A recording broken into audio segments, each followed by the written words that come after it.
اعوذ باللہ من الشیطان الرجیم، بسم اللہ الرحمن الرحیم، الحمدللہ رب العالمین الرحمن الرحیم، اللہم صلی علی سیدنا و مولانا محمد النبی الامی وعلی آلہ و صحبہ وبارک وسلم۔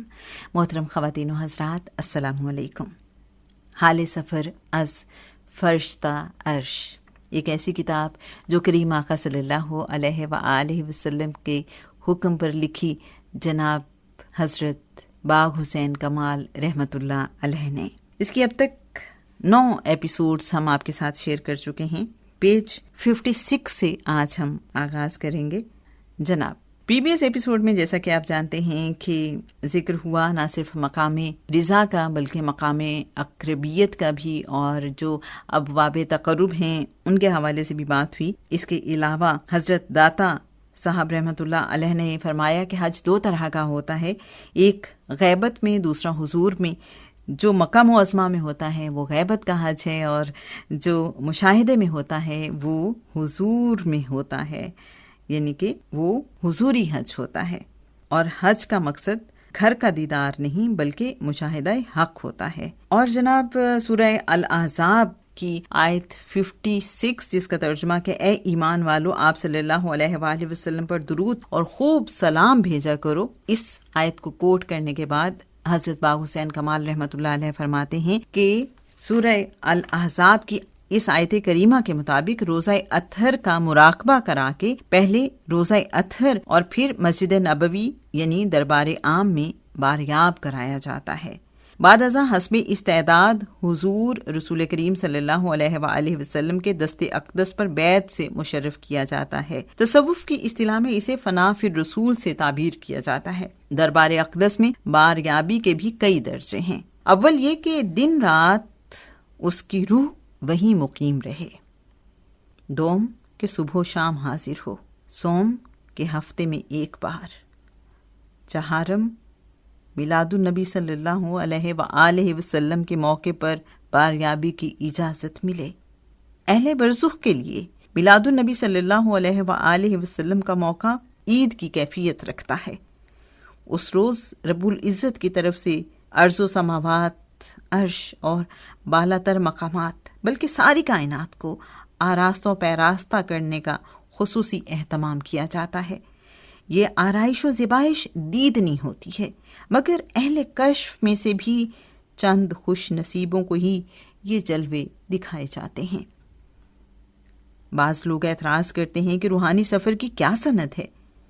میرے نزدیک واقعہ معراج شریف اس پر دال ہے۔ حضور صلی اللہ علیہ وآلہ وسلم نے تو جسد انصری سمیت وراء الورا منازل طے کر کے اللہ تعالیٰ سے ملاقات فرمائی، یہ ان کا عظیم معجزہ ہے۔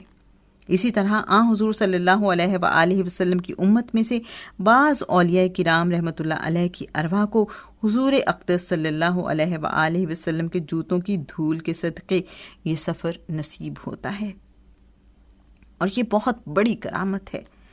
بقول حضرت امیر خسرو رحمۃ اللہ علیہ، خدا خود میر مجلس بود اندر لا مکان خسرو، محمد شم محفل بود شب جائی کہ من بودم۔ اے خسرو، آج رات لا مقام میں بھی حاضر تھا جہاں خود اللہ تعالیٰ میر مجلس اور حضور صلی اللہ علیہ وآلہ وسلم شم محفل تھے۔ حضرت امام غزالی رحمۃ اللہ علیہ کیمیاء سعادت کے باب اللہ تعالیٰ کی دنیا پر حکومت کے بارے میں لکھتے ہیں۔ چنانچہ حق تعالیٰ کا یہ ارشاد کہ سورہ یونس آیت نمبر 3 ترجمہ، پھر عرش کے تخت پر جلوہ افروز ہوا اور ہر امر کی تدبیر کرتا ہے، اس کی طرف اشارہ ہے۔ یاد رکھو کہ یہ سب کچھ حقیقت ہے، اور اہل بصیرت نے بذریعہ کشف اس کو معلوم بھی کیا ہے اور ان کے معنی کی اصلیت کو سمجھ لیا کہ تحقیق اللہ تعالیٰ نے آدم علیہ السلام کو اپنی صورت پر پیدا کیا۔ حضرت شاہ ولی اللہ دہلوی رحمۃ اللہ علیہ انفاس العارفین صفحہ نمبر 27 پر اپنے والد ماجد کا ایک کشف بیان کرتے ہیں۔ فرماتے تھے کہ ایک مرتبہ مجھے مکمل بے خودی اور فنا حاصل ہوئی۔ میں نے دیکھا کہ حق سبحانہ و تعالی نے فرشتوں کو حکم دیا کہ میرے فلاں بندے کو تلاش کرو۔ تلاش کیا، اسے نہ پایا، بہشت میں جستجو کی، نہ ملا۔ پس حق سبحانہ و تعالی نے خطاب فرمایا کہ جو شخص مجھ میں گم ہو گیا وہ زمین و آسمان اور جنت میں نہیں مل سکتا۔ حضرت شیخ عبد القادر جیلانی رحمۃ اللہ علیہ اپنی کتاب الفتح الربانی مجلس نمبر 50 میں بیان فرماتے ہیں، اے راہ آخرت کے مسافر، تو ہر وقت رہبر کے ساتھ رہ یہاں تک کہ وہ تجھے پڑاؤ پر پہنچا دے۔ راستے بھر اس کا خادم بنا رہ، اس کے ساتھ حسن ادب کا برتاؤ رکھ اور اس کی راہ سے باہر مت ہو کہ وہ تجھے واقف کار بنا دے گا اور خدا کے قریب پہنچا دے گا۔ اس کے بعد تیری شرافت اور صداقت دیکھ لینے کی وجہ سے تجھ کو راستے میں نیابت عطا کرے گا، یعنی تجھ کو قافلے میں سردار اور اہل قافلہ کا سلطان بنا دے گا۔ بس تو قائم رہے گا یہاں تک کہ تجھ کو تیرے نبی صلی اللہ علیہ وآلہ وسلم کے پاس لائے گا اور تجھ کو آپ صلی اللہ علیہ وآلہ وسلم کے حوالے کر دے گا۔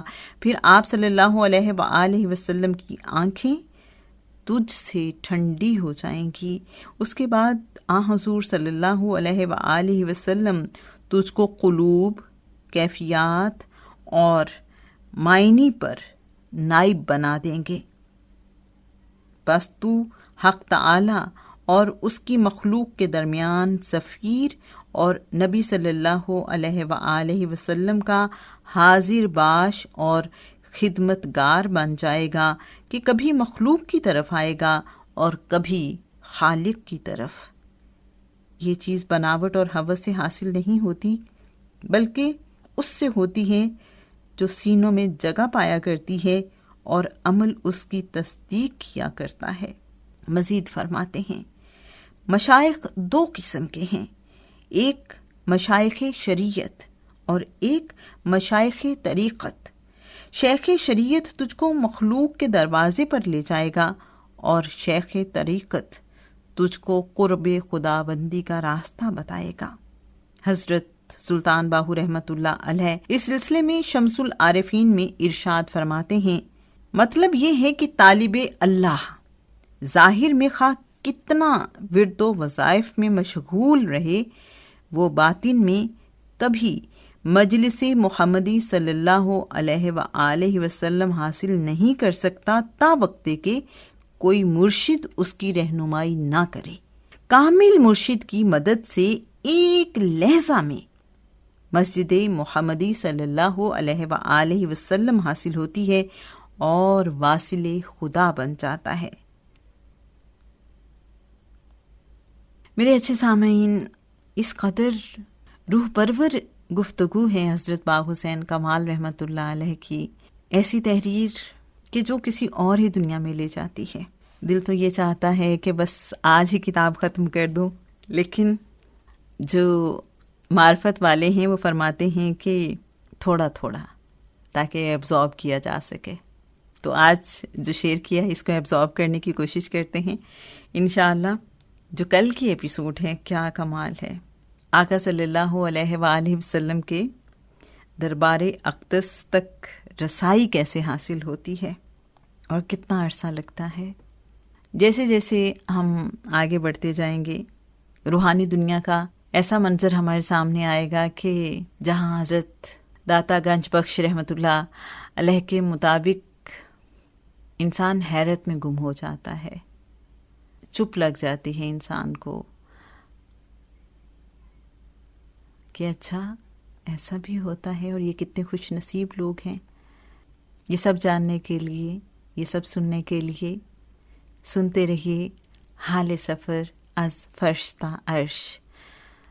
اپنی دعاؤں میں مجھے بھی یاد رکھیے۔ اللہ کریم ہم سب کو قبول فرما لے، اور کریم آقا صلی اللہ علیہ وآلہ وسلم ایسی نظر کرم آپ سب پہ، مجھ پہ بھی فرما دیں کہ جو خاص مقربین کو توجہ اور نظر کرم عطا ہوتی ہے، حضور جانتے ہیں یہ جو آپ کے دل میں خواہش ہے اور جو میرے دل میں خواہش ہے۔ اللہم صلی علی محمد النبی الامی الکریم وعلی آلہ وصحبہ وبارک وسلم۔